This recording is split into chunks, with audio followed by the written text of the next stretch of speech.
తక్కువ పెట్టుబడి, తరగని డిమాండ్, ప్రీమియం బ్రాండ్ సపోర్ట్ తో మిస్టర్ ఆప్టికల్స్ ఫ్రాంచైజీ మీకోసం. Call mister opticals today.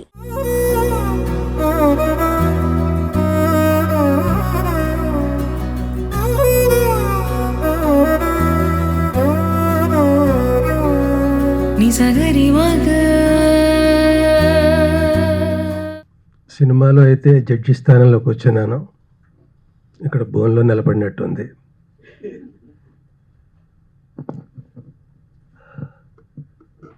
ముందు సునీల్ కుమార్ రెడ్డి గారి గురించి 2 మాటలు చెప్పాక మిగతా విషయాలు చెప్తానండి.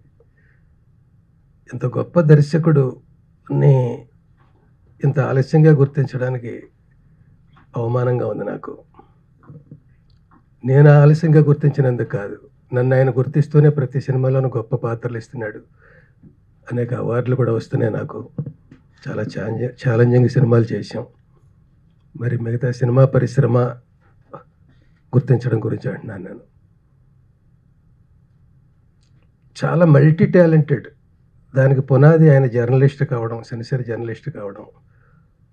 జర్నలిస్ట్ ఎలా చూస్తాడో సమాజాన్ని ఆయన అలా చూడాలనుకోవడం, సినిమాల్లో చూపించాలనుకోవడం. అందుకే జర్నలిజం సెకండరీగా పెట్టుకుని ప్రైమరీగా సినిమాల్లోకి ఆయన ముందుకు రావడం, ప్రొడ్యూసర్గా డబ్బులు చేతులు కాల్చుకుంటూ ఉండడం, అలా తీస్తూనే ఉండడం. ఇది ఒక ప్రయాణం, అంతులేని ప్రయాణం. అలా చేస్తూనే ఉన్నాడు ఆయన. ఇప్పటికీ ఆయనకి ఒక ఇంటర్నేషనల్ గుర్తింపు వచ్చిందని నేను అనుకుంటున్నాను. ఎందుకంటే ఇదొక చరిత్ర, ఇదొక గర్వకారణం తెలుగులో ఇలాంటి సినిమా రావడం. వీళ్ళది ఒక ప్రపంచం, ఈ ఎల్జిబిటి కమ్యూనిటీది. ఆ ప్రపంచం ఎంతదంటే మన ప్రపంచం కంటే పెద్దది, మిగతా ప్రపంచం కంటే. సినిమా పరిశ్రమ చాలా చిన్నది అంటారు, కానీ ప్రపంచం అంతా వ్యాపిస్తుంది అంటారు. అలాగే ఇదొక ప్రపంచం అండి. అది నాకెలా తెలిసిందంటే ఈ జడ్జి పాత్ర వేయడం వల్ల. సినిమాకి చూడకముందే తెలిసి నాకు. ఇందులో నన్ను న్యాయదేవతకి కళ్ళకు గంతలు కడతారు, నాకు కళ్ళకు గంతలు కట్టి ఈ సినిమాలో వేషం ఇచ్చి యాక్ట్ చేయించాడు సునీల్ కుమార్ రెడ్డి గారు. జనరల్గా నావన్నీ కూడా హై వోల్టేజ్ పెర్ఫార్మెన్స్లు, ఎక్కువ ఎమోషనలైజ్ క్యారెక్టర్స్. నా అమ్మ 1వ తారీఖు కోర్టు సీన్ కానీ, లేకపోతే కావిడ వేసుకొచ్చి అందరినీ దులిపేసి అడ్రస్ కోసం నానా బేబత్సం చేసే క్యారెక్టర్ కానీ, సొంత ఊరిలో ఒక కాటి కాపర్లా అందరినీ నిలదీసే క్యారెక్టర్ కానీ, అవన్నీ అలాంటి హై వోల్టేజ్వి. ఇందులో అంత లో వోల్టేజ్, లో ప్రొఫైల్. దానికి ఆయన ఇచ్చిన స్లోగన్ ఏంటంటే, జడ్జి అనేవాడు కళ్ళు ఎలాగూ ఉండి చూడలేడు కాబట్టి, అక్కడికి ఏమొచ్చిందో దాన్ని విని చెప్పాలి కాబట్టి అతను చెప్పకూడదు, చూడలేడు. ఇంకా మరేం చేయాలి? వినాలి, వినాలి, వినాలి, వినాలి, వినాలి. ఎంత వింటే అంత న్యాయం జరిగినట్టు, అంత ప్రపంచాన్ని అవగాహన చేసుకున్నట్టు. ఇలాంటివన్నీ నాకు నూరు పోసాడు ఆయన. అవన్నీ నేను చేసేస్తానులేండి, కథ చెప్పండి అంటే, అది చెప్తే కుదరదండి, అక్కడే కావాలి నాకు రియాక్షన్స్ అన్నాడు. అంత రియాక్షన్స్ ఇవ్వడానికి నేను ఏమైనా అంత ఆర్టిస్ట్ని కాదండి. మామూలుగానే స్పందించాలి. మామూలు ప్రేక్షకుడు ఎలా స్పందిస్తాడు, మీది ఇప్పుడు ఇంతలో ఎంతమంది ప్రేక్షకులు ఉన్నారో వాళ్ళందరికీ రిప్రజెంటేషన్ పాత్ర మీది. కూర్చునేది జడ్జిగా కూర్చుంటారు, కానీ వాళ్ళందరి తరఫున మీ రియాక్షన్స్ కానీ మీ క్యారెక్టర్ కానీ ఉంటుంది. అలాగే మిగతా అందరిలాగే ఇందులో నా పాత్ర కూడా వీళ్ళని చూసి ముందు చాలా హెజిటేట్ చేస్తూ ఉంటాను. కారులో కోర్టుకి వెళ్తూ ఉంటే వాళ్ళు తలుపులు బద్దలు కొట్టడానికి ట్రై చేస్తుంటే వాళ్ళు కొట్టినంత పని చేయడం, తలుపులు తీసి గ్లాసులు దించి, అలా మొదలైన కోర్టులో కూడా చాలా రెక్లెస్గా మాట్లాడడం, వాళ్ళ గురించి అంత పట్టించుకోకుండా. ఇలాంటి క్యారెక్టర్ రాగా వాళ్ళ ఫ్యామిలీలో మెంబర్ అయిపోయినంత ఫీలింగ్ అది, ఆ ప్రపంచంలో దూరిపోయినట్టుగా. దానికి ఇలాగ నాకు వీళ్ళతో సీన్లు కూడా ఉంటాయి. అక్కడక్కడ రోడ్డు మీద ఏ అమ్మాయినైతే నేను చిరాకు పడ్డానో ఆ అమ్మాయిని కారులో ఎక్కించుకొని అందివే ఎక్కడో దింపి నేను వెళ్తూ ఉంటాను. ఇలాంటి సన్నివేశాలు చాలా ఉన్నాయి. అంటే అలా గ్రాడ్యువల్గా ప్రేక్షకుడు ఈ సినిమా చూస్తుంటే ఎలాంటి వాళ్ళ మీద మంచి సదభిప్రాయం ఏర్పడుతుందో నా ద్వారా చెప్పించారు. అది అందులో భాగంగా నన్ను ఒకరోజు వీళ్ళ ప్రపంచానికి తీసుకెళ్ళారు. ఒక పెద్ద హౌస్లో, ఒక అపార్ట్మెంట్ అంత హౌస్లో వీళ్ళ ప్రతి ఒక్కరిని పరిచయం చేసి వాళ్ళతో మాట్లాడి వాళ్ళ పూజలు వాళ్ళ ఆచారాలు అవన్నీ తెలుసుకునేలా చేసి పార్టిసిపేట్ చేసేలా చేసి ఇవన్నీ వాళ్ళంటే ఏంటో ఇంకా నన్ను కట్టిపాడేసినట్టుగా చేశారు. దానికి తగ్గట్టుగానే కోర్టులో సీన్స్ నడుస్తుంటాయి. వాళ్ళ మీద పాజిటివ్గా మారాక ఎంత ఉందా వీళ్ళ కథ, ఎంత చెప్పాలా వీళ్ళ గురించి. నేనేం సుప్రీంకోర్టు జడ్జి అని కాదు, కానీ చెప్పాలి. జిల్లా కోర్టు జడ్జి అయినా తను చేయగలిగింది చేయాలి. అక్కడ దాకా మ్యాటర్ వెళ్ళేదాకా ప్రయత్నించాలి ఏం చేయాలో తను. ఇలాగ ఇవన్నీ చాలా అద్భుతంగా చిత్రీకరించారు. ఆ స్క్రీన్ ప్లే కానీ అసలు అమ్మో 1వ తారీఖులో 1000 సమస్యలు ఉంటాయి. ప్రతి ఇంట్లో 1, 2, 3 ఉంటాయి. కానీ 1000 సమస్యలు ఏంటి సినిమాటిక్ కాకపోతే అంటే ప్రతి ఇంట్లోనూ ఏదో ఒక సమస్య ఉంది కాబట్టి అవన్నీ క్రోడీకరించి సినిమాగా తీశారు. అలాగే వీళ్ళు ఒక్కొక్క క్యారెక్టర్ చూస్తుంటే ఇన్ని కథలు ఉన్నాయా, ఇవన్నీ కలిసి చూస్తే ఇదా అనిపించే భావం కలుగుతుంది. మనకి ప్యాక్డ్గా ఉంటుంది అంత ప్రపంచం అది. సో అదంతా నేను బాగా ఎంజాయ్ చేశాను.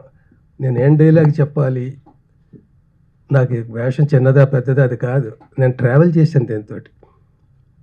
అదృష్టవశాత్తు కొంచెం సెంటిమెంటల్ ఫేస్ కూడా కాబట్టి ఇది వాళ్ళ బాధల్ని భావాల్ని నేను గ్రహించి నాకు ఇచ్చిన రియాక్షన్ చాలనుకుని అలాగే మీరు చూసి ఉంటారు కొంతమంది సినిమాని అలాగే యాక్ట్ చేయడం జరిగింది. ఒక్కడే చెప్పగలను నేను, అలాంటి డైరెక్టర్లు చాలా ఎత్తుగా ఎదగాలండి. మనం అందరూ ఎంకరేజ్ చేయాలి. నాకు మంచి పాత్రలు వస్తాయి, అది వేరే సంగతి, అది స్వార్థం. మనందరికీ కూడా మంచి మంచి సినిమాలు వస్తాయి, ఇంటర్నేషనల్ స్థాయి సినిమాలు తెలుగులో వస్తాయి. అదొక్కటే నేను చెప్పదలుచుకున్నది. ఇంత గొప్ప విజయాన్ని అందించినందుకు ప్రేక్షకులకి నా అభినందనలు. ఈ కమ్యూనిటీకి అందరికీ కూడా వాళ్ళు చూపించాల్సిన కృతజ్ఞతలకి గుర్తు చేస్తున్నాను నేను. మీరందరూ గర్వపడాలి. ఎందుకంటే ఇలా ఆయన తీయకపోతే మీ బాధలు ఎవరికి తెలుస్తాయి, ఎవరు పూనుకుంటారు? అది జరిగిపోయింది, చరిత్ర అయిపోయింది అది. సో అభినందనలు sir, thank you. Hi sir. Hi, ఎలా ఉన్నారు? ఫైన్ సార్, అంటే ఎల్జీబీటీ సినిమా ఎట్లా అనిపిస్తుంది? అంటే ఆల్మోస్ట్ పూణే ఫిలిం ఫెస్టివల్కి సెలెక్ట్ అయింది అండ్ అవార్డు కూడా వచ్చిందని తెలిసింది. బట్ ఏంటంటే ఈ టైప్ మూవీస్ ఇప్పుడున్న జెన్జీ బ్యాచ్కి కానీ ఏ విధంగా కనెక్ట్ అవుతాయి అంటారు? ప్రజెంట్ అంటే ఆల్మోస్ట్ 30 days ఒకే థియేటర్లో ఆడిందని కూడా ఇందాకలా చెప్పారు స్టేజ్ మీద. మీకు ఎట్లా అనిపిస్తుంది? ఆడియన్స్ నుంచి వచ్చిన ఫీడ్బ్యాక్ ఎట్లా ఉంది సార్ మీకు? ఒక రకంగా జెన్జీ బ్యాచ్కి వాళ్ళకే ఎక్కువ తెలుసుకోవాల్సిన విషయం ఇది. ఓకే, ఇప్పుడు ఆల్రెడీ సఫర్ అవుతున్న వాళ్ళకి ఒక గౌరవం ఏర్పడడానికి తప్ప ఇప్పటి సమస్యలను ఎలా అధిగమించాలనేది ఎవరిది? వీళ్ళదే కదా.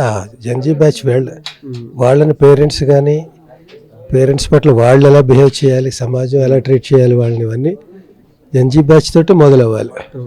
పైనుంచి కిందకి కాకుండా కింద నుంచి పైకి రావాలి. సో అవేర్నెస్ ఉంటే అందరూ ఎవరి పాత్రను వాళ్ళు పోషిస్తారు. ఇప్పుడు వాళ్ళు ఏంటో తెలిసిన తర్వాత ఒకలా బిహేవియర్ ఉంటుంది. వాళ్ళ పట్ల మనం ఎలా రియాక్ట్ అవుతున్నామో తెలిస్తే వాళ్ళు మనకి ఇచ్చే రెస్పెక్ట్ వేరేగా ఉంటుంది. ఇదంతా కలిసి మనం అలాగే సమాజంలో పాటు వాళ్ళతో కలిపి సమాజం కదా. అందరూ ఎవరి డిగ్నిటీతో వాళ్ళు బతకచ్చు. ఇలాంటి ఏదొక పక్కన పెట్టబడ్డ నిర్లక్ష్యం చేయబడ్డ ప్రపంచం కాకుండా ప్రపంచంలో ఒక అందమైన భాగంగానే కలిసిపోయి చేయొచ్చు. సార్, అంటే లెస్బియన్, గే, బైసెక్సువల్, ట్రాన్స్జెండర్ ఇటువంటి స్టోరీస్ తమిళ్, కన్నడ అండ్ హిందీ ఎక్కువ వస్తున్నాయని ఏదో స్టేజ్ మీద చెప్పారు. బట్ తెలుగుది అక్కడ దాకా వెళ్ళడం అనేది అంటే బాగా హైలైట్ విషయం అని కూడా చెప్తున్నారు. అంటే తెలుగులో ఇటువంటి మూవీస్ ఏదైనా ఫిలిం ఫెస్టివల్ దానికి కానీ ఇలా అవార్డు వచ్చే ఫిలిం అవ్వడం కానీ చాలా రేర్ అని చెప్పారు ఇందాక స్టేజ్ మీద వన్ ఆఫ్ ది పర్సన్. మీకంటే దీని గురించి తెలిసిన తర్వాత మీకు ఎట్లా అనిపించింది? అండ్ మీకు ఫస్ట్ ఏదైనా ఫీడ్బ్యాక్ కానీ ఆడియన్స్ కాకుండా తెలిసిన సెలబ్రిటీస్లో ఎవరి దగ్గర నుంచి వచ్చిందా సార్? ఒక సింగిల్ వర్డ్లో ఎలా చెప్పండి దీని గురించి? మీరు ఒక 2 పేజీలు అడిగితే ఆబ్జెక్టివ్ టైప్ అంటే ప్రశ్న సబ్జెక్టివ్ టైప్ అడగమనా? మీ జీవితం గురించి చెప్పండి సింగిల్ లైన్లో అంటే ఏం చెప్తాం? కాదండి.